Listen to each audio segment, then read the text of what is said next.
જય શ્રી કૃષ્ણ, જય ગુરુદેવ. ગુરુ કૃપા જ્યોતિષ કાર્યાલયની અંદર આપ બધાનું સ્વાગત છે.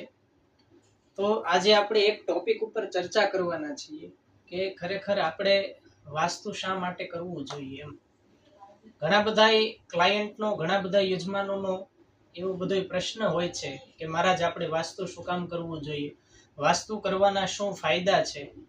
તો વાસ્તુ જે છે એ એક જગ્યાની અંદર, કોઈ પણ જગ્યા હોય, કોઈ પણ ભૂમિ હોય, તે સૂતેલી હોય અથવા જાગતી ભૂમિ હોય છે. દરેક જગ્યાના અલગ અલગ વાઇબ્રેશન, દરેક જગ્યાની અલગ અલગ ઉર્જાઓ હોય છે. એની અંદર વાસ્તુ એટલા માટે કરવામાં આવે છે કારણ કે જે કોઈ પણ જગ્યાએ આપણે રહેવા જઈએ એ જગ્યાએ પહેલા શું હતું, એ ભૂમિ કોની હતી, કેવા પ્રકારની હતી, શું હતું, એ આપણને કોઈ વસ્તુની ખબર નથી.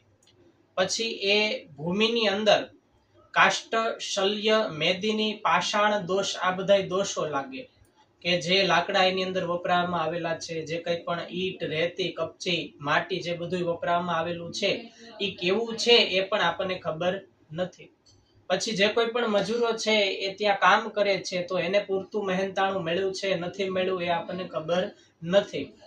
કોઈ મજૂર કાર્ય કરતા હોય અને કોઈનો હાથ ભાંગી જાય, કોઈનો પગ ભાંગી જાય તો એમનું હૃદય દુભાય અને એમની જે કંઈ પણ આકાંક્ષા હોય એ ત્યાં ને ત્યાં જ રહી જાય છે અને એને પૂરતી મજૂરી મળતી નથી.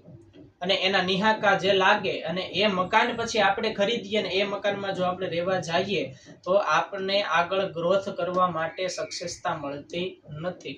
એટલા માટે શાસ્ત્ર એવું કહે છે કે જ્યાં સુધી એ જગ્યા ઉપર, એ ભૂમિ ઉપર વાસ્તુ ન કરીએ ત્યાં સુધી એ જગ્યા છે એ સ્મશાન ભૂમિ છે અને એની અંદર વાસ્તુનો જો ભાગ કાઢવામાં આવે તો એ જગ્યાની અંદર ભગવાન આપણને ઉત્તરોત્તર પ્રગતિની પ્રાપ્તિ કરાવે છે. એટલા માટે દરેક ક્લાયન્ટે, દરેક યજમાને વાસ્તુ કરવું જોઈએ. જય શ્રી કૃષ્ણ, જય ગુરુદેવ.